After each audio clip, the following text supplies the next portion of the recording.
30% of the Indian population is suffering from sleep disorder every year. India population ಬಂದ್ಬಿಟ್ಟು 1.4 billion. That's a serious problem. And video start ಮಾಡೋಕ್ಕಿಂತ ಮುಂಚೆ welcome back to my channel and ನೀವು ನೋಡ್ತಿದ್ದೀರಾ style blink. ನಾನು ನಿಮ್ಮ ಅವಿನಾಶ್, ಹೆಸರಂತರೂ ಕೇಳೇ ಇರ್ತೀರಾ. ಇವತ್ತಿನ ನಮ್ಮ ಟಾಪಿಕ್ ಬಂದ್ಬಿಟ್ಟೇನಪ್ಪ ಅಂದರೆ ಸ್ಲೀಪ್ ಡಿಸಾರ್ಡರ್. ಫಸ್ಟ್ ಥಿಂಗ್ ಬಂದ್ಬಿಟ್ಟೇನಪ್ಪ ಅಂದರೆ ಅದರಲ್ಲಿ ವರ್ಕೌಟ್ ನಾನು ಯಾಕೆ ಇಂಪಾರ್ಟೆನ್ಸ್ ಕೊಡಿ ಅಂತ ಹೇಳ್ತಿದ್ದೀನಿ ಅಂದರೆ ಲೈಕ್ ನೀವು ಫಿಸಿಕಲ್ ಎಷ್ಟು ಮೇಂಟೈನ್ ಮಾಡ್ತೀರಲ್ಲ ಅಷ್ಟು ಸ್ಲೀಪ್ ತುಂಬ ಸ್ಟ್ರೆಸ್ ಆಗಿಬಿಟ್ಟು ನಿಮಗೆ ನಿದ್ದೆ ಜಾಸ್ತಿ ಬರುತ್ತೆ. ಸೊ ಅದಕ್ಕೋಸ್ಕರ ಹೇಳ್ತಿದ್ದೀನಿ, ವರ್ಕೌಟ್ ಏನಿದ್ದೀರಾ ತುಂಬ ಮಾರ್ನಿಂಗ್ ಎದ್ದ ತಕ್ಷಣ ನಿಮಗೆ ಅದು ತುಂಬ ಇಂಪಾರ್ಟೆಂಟ್. ಆ್ಯಂಡ್ ಸ್ವಲ್ಪ ಜನ ಇರ್ತೀರಾ ಅಷ್ಟೊಂದು ದುಡ್ಡು ಕೊಟ್ಟು ಯಾರು ಮಾಡ್ತಾರೆ ಗುರು, ಇಲ್ಲ ಅಂದರೆ ಲೇಝಿ ಇರ್ತೀರಾ. ಅಂಥವ್ರಿಗೆ ಏನು ಹೇಳ್ತಿದ್ದೀನಿ ಅಂದರೆ ಲೈಕ್ ನೀವು ಮನೇಲಿ ಮಾಡ್ಬೋದು, ಅಟ್ಲೀಸ್ಟ್ 5 minutes ಮಾಡಿ ಮನೇಲಾದ್ರೂ. ಆ್ಯಂಡ್ ಅಲ್ಲೇನು ಬೆನಿಫಿಟ್ಸ್ ಸಿಗುತ್ತಲ್ಲ ನಿಮಗೆ 5 minutಸಲ್ಲಿ ಮಾಡೋದು ಅದೇ ಬೆನಿಫಿಟ್ ಸಿಗುತ್ತೆ. ಸೊ ಪ್ಲೀಸ್ ವರ್ಕೌಟ್ನ ಕಂಟಿನ್ಯೂ ಮಾಡಿ. ಸೆಕೆಂಡ್ ಥಿಂಗ್ ಬಂದ್ಬಿಟ್ಟು ಏನಪ್ಪ ಅಂದರೆ ಡಿವೈಸ್ ನಾನು ಯಾಕೆ ಹೇಳ್ತಿದ್ದೆ ಅಂದರೆ ಲೈಕ್ ನೈಟ್ ತುಂಬ ಎಷ್ಟು ಜನ ಯೂಸ್ ಮಾಡ್ತಾರೆ ಅಂತ ನಿಮ್ಗೆ ಗೊತ್ತಿರುತ್ತೆ. ಲೈಕ್ ಅಪ್ರಾಕ್ಸ್ 70 ಪೀಪಲ್ಸ್ ಇಲ್ಲಾಂದರೆ 70% ಪೀಪಲ್ಸ್ ಯೂಸ್ ಮಾಡ್ತಿರ್ತಾರೆ. ಅದರಿಂದ ಏನಾಗುತ್ತೆ ಅಂದರೆ ನಿಮ್ಮ ಅಂಡರ್ ಐ ಏನಿರುತ್ತಲ್ಲ ಅಲ್ಲೆಲ್ಲ ಎಫೆಕ್ಟ್ ಆಗುತ್ತೆ. ಆ್ಯಂಡ್ ಅದಲ್ಲದೆ ಸ್ಟ್ರೆಸ್ ಜಾಸ್ತಿ ಆಗುತ್ತೆ. ಸೊ ನೈಟ್ ಹೊತ್ತು ಯಾರು ಯೂಸ್ ಮಾಡ್ತಿರಲ್ಲ ಅವಾಯ್ಡ್ ಮಾಡಿ.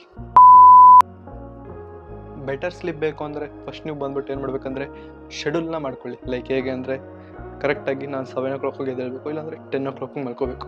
ಆ ಥರ ಶೆಡ್ಯೂಲ್ ಮಾಡೋದ್ರಿಂದ ಏನಾಗುತ್ತೆ ಅಂದರೆ ಅದರಿಂದ ನಿಮಗೆ ಫೋಕಸ್ ಆಗಿರ್ತೀರ. ಸೊ ಯಾವತ್ತು ಮೇಂಟೈನ್ ಮಾಡ್ಕೊಂಡಿರಿ.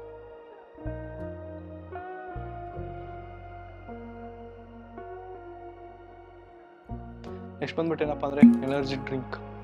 ಇದನ್ನ ಎದಕ್ಕೆ ಹೇಳ್ತೀನಿ ಅಂದರೆ ಲೈಕ್ ನಿಮ್ಗೆ ಗೊತ್ತಿರುತ್ತೆ, ಪಾರ್ಟಿ ಇಲ್ಲಾಂದರೆ ಮನೇಲೇ ವರ್ಕೌಟ್ ಮಾಡಿಬಿಟ್ಟು ಎಲ್ಲ ತೊಗೋತಿರ್ತಾರಲ್ಲ ಎನರ್ಜಿ ಡ್ರಿಂಕ್ ಅದು ಇದು. ಸೊ ಅದಕ್ಕೋಸ್ಕರ ಹೇಳ್ತಿದ್ದೀನಿ, ಎನರ್ಜಿ ಡ್ರಿಂಕ್ ಎಷ್ಟು ಅವಾಯ್ಡ್ ಮಾಡಬೇಕು ಅಂದರೆ ಮಲ್ಕೋ ಟೈಮಲ್ಲಿ. ಸೊ ಆದಷ್ಟು ಅವಾಯ್ಡ್ ಮಾಡಿ ಆದಷ್ಟು ಎನರ್ಜಿ ಡ್ರಿಂಕ್ನ. ಆ್ಯಂಡ್ ಸಮ್ಟೈಮ್ಸ್ ಯಾವಾಗಾದರೂ ಹೋದರೆ ಓಕೆ, ಬಟ್ ಡೈಲಿ ಕಂಟಿನ್ಯೂ ಮಾಡ್ತಾಯಿದ್ರೆ ಪ್ಲೀಸ್ ಅದನ್ನ ಅವಾಯ್ಡ್ ಮಾಡಿ. ಅದರಿಂದ ನಿಮ್ಮ ಸ್ಲೀಪ್ಗೆ ಎಫೆಕ್ಟ್ ಆಗುತ್ತೆ. ಆ್ಯಂಡ್ ನೆಕ್ಸ್ಟ್ ಥಿಂಗ್ ಬಂದ್ಬಿಟ್ಟು ಏನಪ್ಪ ಅಂದರೆ ರಿಲ್ಯಾಕ್ಸೇಷನ್ ಲೈಕ್ ಹೇಗೆ ಅಂದರೆ ನೀವು ರೀಡಿಂಗ್ ಬುಕ್ ಇಲ್ಲಾಂದರೆ ಮ್ಯೂಸಿಕ್ನ ಕೇಳೋದ್ರಿಂದ ಅದರಿಂದ ಸ್ಟ್ರೆಸ್ನ ಕಮ್ಮಿ ಮಾಡ್ಕೊಳ್ಳಿ. ಅದು ಬಿಟ್ಬಿಟ್ಟು 18+ ವೀಡಿಯೋಸ್ ಎಲ್ಲ ನೋಡಿಬಿಟ್ಟು ಅದರಿಂದ ಕಮ್ಮಿ ಮಾಡ್ಕೋಬೇಡಿ. ಅದರಿಂದ ಏನಾಗುತ್ತೆ ಅಂದರೆ ನೈಟ್ ನಿಮಗೂ ಎಫೆಕ್ಟ್ ಆಗುತ್ತೆ, ಸ್ಲೀಪ್ಗೂ, ಅದಲ್ಲದೆ ನಿಮ್ಮ ಹೆಲ್ತ್ಗೂ ಎಫೆಕ್ಟ್ ಆಗುತ್ತೆ. ಸೊ ಹೇರ್ ಫಾಲ್ ಆಗೋ ಚಾನ್ಸ್ ತುಂಬ ಇರುತ್ತೆ, ಸ್ಕಿನ್ನಲ್ಲಿ ಏನು ಬ್ಯೂಟಿ ಇರುತ್ತಲ್ಲ ಆದರೂ ಕಮ್ಮಿ ಆಗೋ ಚಾನ್ಸ್ ತುಂಬ ಇರುತ್ತೆ. ಸೊ ಆದಷ್ಟು ಹೇಳ್ತಿದ್ದೀನಿ 18+ ವೀಡಿಯೋ ಆಗಿರ್ಬೋದು ಅದನ್ನೆಲ್ಲ ಕಮ್ಮಿ ಮಾಡ್ಕೊಳ್ಳಿ. ಸ್ಟ್ರೆಸ್ಗೋಸ್ಕರ ನೀವೇನಾದರೂ ಅದನ್ನ ನೋಡೋದಾಗಿರ್ಬೋದು ಮಾಡೋದಾಗಿರ್ಬೋದು.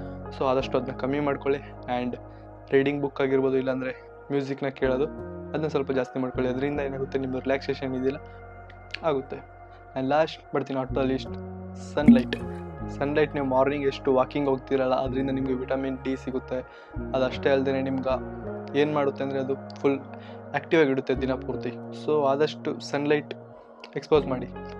ಯಾರು ಮನೇಲಿ ಕೂತ್ಕೋತೀರ ಡಾರ್ಕ್ ಲೈಟಲ್ಲಿ ಅಂಥವ್ರಿಗೆ ಹೇಳ್ತಾ ಇರೋದು ಲೈಕ್ ಹೊರಗಡೆ ಹೋದರೆ ನಿಮಗೆ ಆ್ಯಕ್ಟಿವ್ ಆಗಿರ್ತೀರ ದಿನ ಪೂರ್ತಿ ಆ್ಯಂಡ್ ಫೋಕಸ್ ಆಗಿರ್ತೀರ. ಸೊ ಆದಷ್ಟು ಸನ್ಲೈಟ್ ಹತ್ರ ಹೋಗಿ.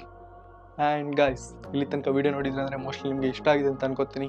ಮತ್ತೆ ಸಿಗೋಣ ಮುಂದಿನ ವಿಡಿಯೋದಲ್ಲಿ. ಅಲ್ಲಿ ತನಕ ಬಾಯ್.